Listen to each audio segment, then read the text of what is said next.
students gets up right in the middle of class and blurts out, "I'm so hungry, I can't even concentrate, I gotta eat some lunch." I say, "No worries, you can hop on and get something during the break." Nuh-uh, I am broke. I am broke as a window hit by a foul ball. I am broke as an egg in the pan. Oh, that sounds good. I am flat broke. And with that, her classmates start digging in their pockets and purses and passing fistfuls of coins her way. "Yo, Bree, how much you got?" She counts a little bit. "I got me about $4. "Word, you can go to JJ's." For the uninitiated, that would be Jimmy John's gourmet sandwich shop. "Nuh-uh, I gotta get me some chips. I'll still be hungry if I eat one of those skinny little sandwiches without any chips." And with that, more coins flow her way. And I am blown away, not by the generosity of the givers. I already know my students can do that, but by the grace of the receiver. See, I come from a place where money builds fences and walls, and giving something you do so that people will look up to you, and receiving something you hope you'll never need to do, at least not like this. But these young folks give and receive with the grace of those who know how to live in community, how it feels to be hungry, and how to be the change. Be the change. And I have no doubt that if one day a down-and-out fellow comes right up to this woman and asks her if she can scratch $4 for a sandwich, she'll shake her head, give him a 5 and say, "You gotta get you some chips." You'll still be hungry without the chips. Y'all, trust me.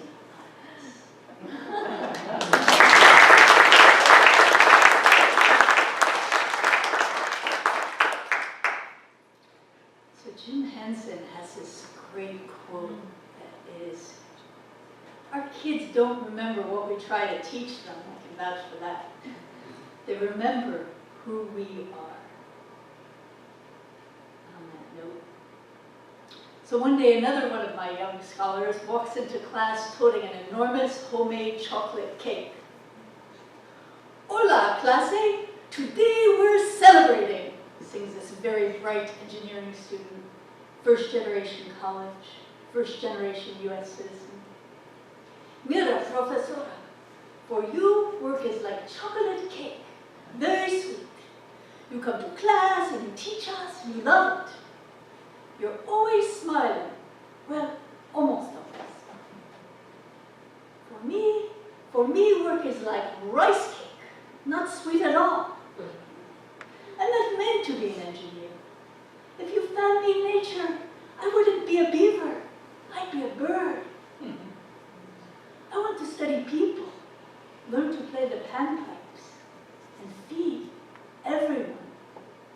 And today we're celebrating because I've decided to drop engineering and do just that." The room is silent for a good minute before one brave soul chimes in, "So did you bring forks?"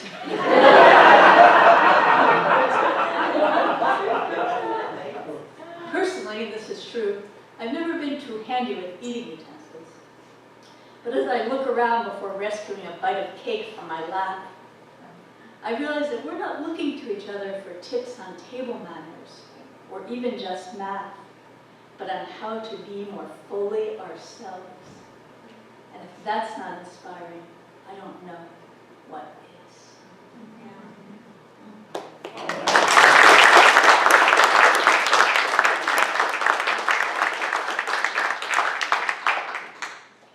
One more from the classroom.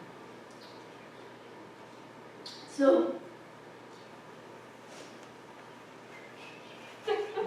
talk among yourselves.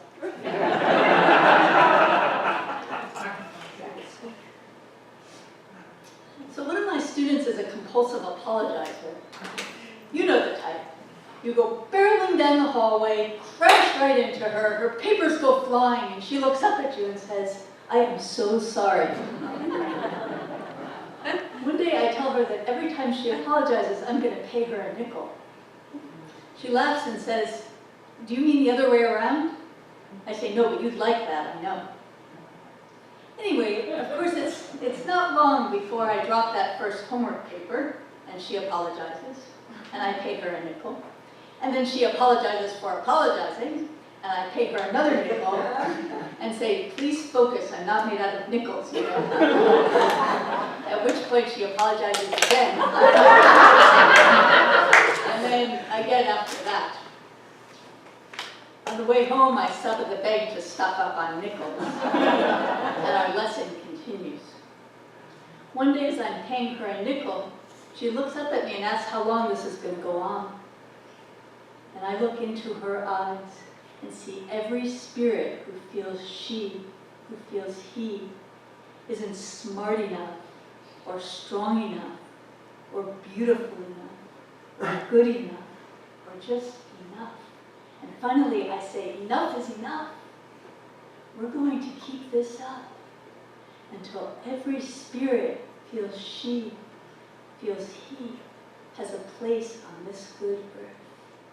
And let me tell you, my friend, when that happens, it will be worth every last nickel.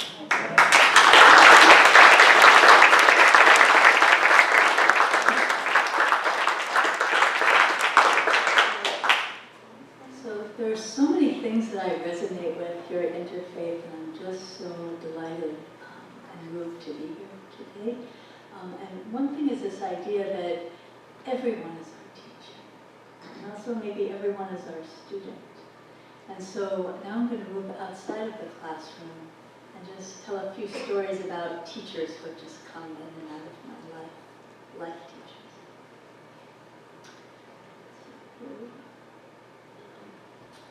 So one day my soon-to-be new friend Ajay bids his first farewell to his small village in India, hops on an aeroplane, a friend says think Greyhound bus with wings, and many, many hours later touches down in Chicago, USA.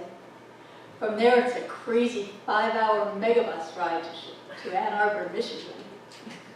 The whole adventure must fall just shy of jumping into a spaceship and landing on Mars. Ajay grins the whole way. When asked what he'd like to see in the States, he says simply, the good. When asked what he'd like to take from his trip, he says, I don't want to take, I want to give. And so he does, more ambassador than tourist, more host than guest. Like that first morning when I'm sitting around waiting for my bread to toast, and he hands me the top of his English muffin and butters it for me. Our first big gig is to pass out flyers for a concert, kind of like this, at the local Zen temple. I feel a little skittish about the whole affair, afraid to be perceived as some sort of Buddhist music mendicant missionary. But not Ajay. He dashes headlong into one passerby after the next, using an improvised mix of English hand gestures and his good big smile to get his point across. And that evening at the concert, I see more than a few familiar neighborhood faces, thanks to Ajay, who delivered each one of those flyers as if it were an urgent telegram from a member of the family, which, if we think of music and poetry, of love and community as urgent messages, and the whole world as family, is exactly what it was, is. Something Ajay, the ambassador, and his good big smile understand perfectly.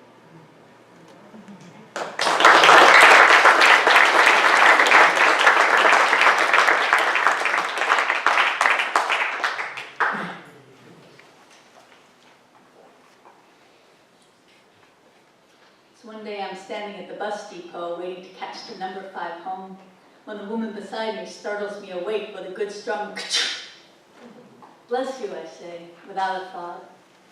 And she turns toward me, takes both my hands in hers, looks into my eyes and says, bless you too, bless you too. At first I think she's new to the language and hasn't quite mastered our idiom. But then I realize it's we, as in all Anglo mother tongue society, who have forgotten what our words truly mean, and how moving and sweet a thing it must have been The very first time one spirit leaned into another and said, "Bless you," wishing him well, wishing her well, all in response to a simple sneeze.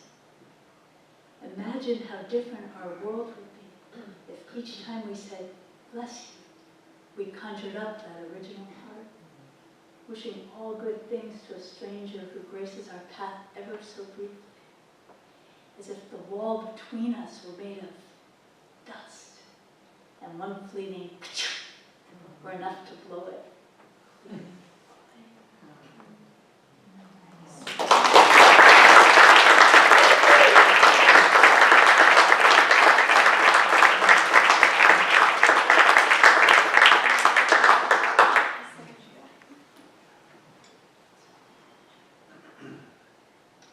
Before a leaf of grass was fabled to be no less than the journey work of the stars.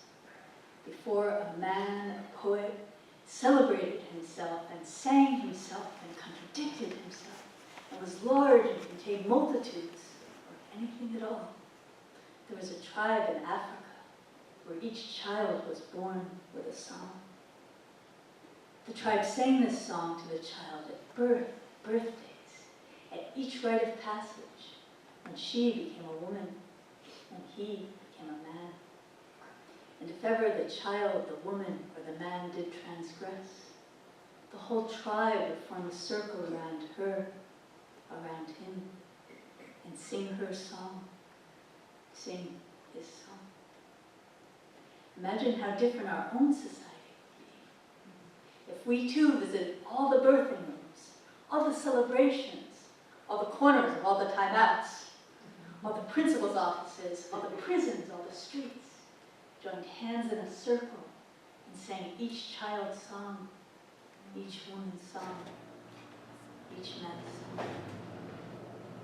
At the end of a life, the tribe sings a song just once more, and then never again, for its people believe that a song, like a life, comes only once in an eternity. Maybe instead of imagining, we should just start singing. You sing my song, lovely baby. And me, I'll sing yours. Don't worry if we don't know the words. For now, we can just hum.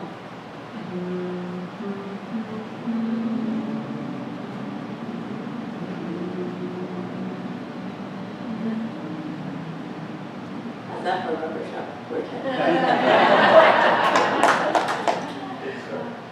And in time, the words will come. Thank you.